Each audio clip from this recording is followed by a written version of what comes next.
God just let me teach a little bit tonight, then I'll preach to him. God forces him. Did I say force? He forces him. He compels him. The Spirit constrains him to enter a place of isolation, to enter a place of abandonment, to enter a place of loneliness. And the reason why many of us are not in the Spirit, because the Spirit is taking us to a place we don't want to be. All right. I'm just going to turn this way, because if I look out there, God, they're going to swear I'm talking about somebody. Many of us are out of the will of God, because the will of God is telling you to be by yourself. And that's the one place I don't want to be. It's by myself. And so I'll go against God. Come on. Because I don't want to be by myself. You need to understand, you really haven't been elevated like you're going to get elevated until you endure your season of isolation. But isolation comes before elevation. See, you've had proclamation and you've had affirmation, but you haven't had elevation. Oh God, He's proclaimed you to be who you are. He's consecrated you to be who you are. He's affirmed you to be who you are. But He has not elevated you into the position until you've endured your season of emptiness and loneliness. Jesus. And see, this is also a generation who don't want to do nothing by themselves. Right. And so this generation suffers from all type of peer pressure, but it's not just peer pressure. It's pop pressure. It's social pressure. It's cultural pressure. It's environmental pressure. This is a generation that is pressured by everything they can see, touch, and hear. Pressure to be convinced that God ain't God. Pressure to believe that the sanctity of marriage is between a woman and a man. Somebody wants to make them believe that that's not what it is, just because so many people are doing it. Pressure to believe that God actually left His symbol of covenant and power and promise to a community that would defame it. Jesus. Pressure to believe that when my grandbaby say, Papa, the young lady on the team with me is gay. Bryant just made 13. Right. Right. How does she know she's gay? If she's 12 or 13.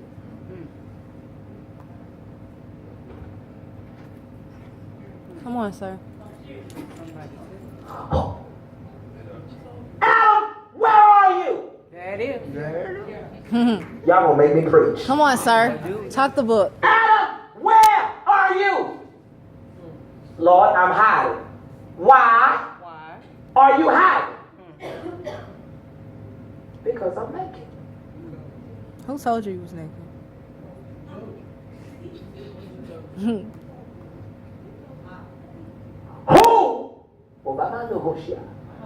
Told you you were naked. Because when I designed you, I didn't design you to hide from me. Yes, See, sir. Here we go. See, when I created you, everything you needed, I created you with it. And if you needed a covering, I would have created you with a covering. When I created you, I put skin on you. That was covering enough. See, the problem is here now is that when we begin to function without Him as a covering, we'll always find ourselves in situations where we need fig leaves. Got to be more careful. Anytime we place ourselves in situations where God is no longer God over us and God to us, we'll find ourselves. Yes, sir. I tell my members all the time, I can always tell when you're in sin because you have it. Right. You ain't tired. You ain't working it hard. You ain't in church because you're in sin. Sin lied at the door. Because anytime we're in sin, you hide. Right. Yeah, you know I'm telling the truth.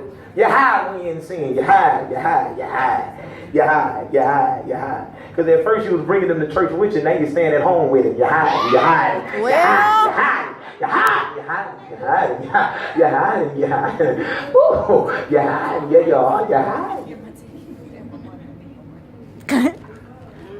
They're going to make me do it, Holy Ghost. I'm getting ready to move. Hide it. Uh-oh. Anytime God confronts your nakedness, you will always seek to find somebody else to blame. Lord have mercy. For Adam said, God, that woman you gave me. Mm-hmm. Adam blamed God. When I was by myself, I would never gotten in sin. You gave her to me, and she just messed me up. You should have left me by myself. I was okay with the baboon, the monkey, the chimp, and the giraffe. You see Eve up in here, and now I'm in trouble.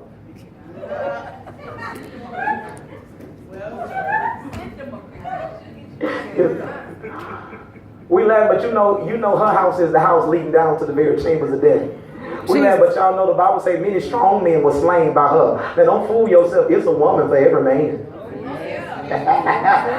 Even the flimsy ones. It's a woman for every man. You better get me preaching in here. I say it's a woman for every man. For every man. Huh? Then he says, Lord, the snake beguiled. Adam blamed God, and then Eve blamed the snake. She said, he tricked me. Eve, why are you having a full conversation with a snake anyway? He tricked me. Why you entertaining something that's supposed to be obedient to you? Why y'all talking like y'all on the same level? He tricked me. Wow. Oh my God, see, here we go. Oh my God, see, here we go. Here we go. Anytime there's a breach of protocol, sin is inevitable. Yes, sir, Holy Ghost. Tonight, the problem is that you talking with what you ought to be talking to. There it is. Breathe, right? Yeah. She said, he tricked me. How did he trick you? He tricked me because we conversated for 4 verses. Ooh, are you serious? At the first verse, you should have told him, get back where you're supposed to be. Because me and you don't even talk like this. You don't even have jurisdiction to talk on my level. God. Lord. But she conversed with him because he appeased to her sensual perception. All right. And we'll always find ourselves in trouble, old people, young people, blue people, black people, green people, and polka dot people, when we allow people to appease our feelings and not our faith. And that's what the devil comes to do. He comes to talk to your feelings and don't talk to your faith.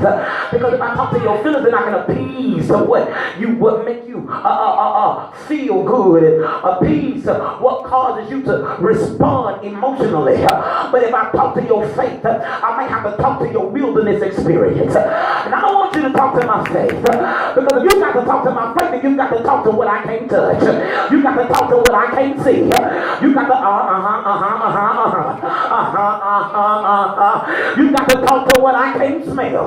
You got to talk to what I can't taste. You got to talk to what I can't Touch. Yeah. Come on here. And when I'm going through, I want somebody I can. Come on. Come on. And so God sends me to a place of isolation. And why does the Spirit send me there? He sends me there so I can be tempted. Mm-hmm. Oh my God. Yeah, I got to pass this. Yes indeed. I said, why did the Spirit send you there? He sent you there to prophesy? No. He sent you there to have a revival? No. He sent you there to lay hands on somebody? No. He sent you there to start a church? No. He sent you there to have a worship service? No.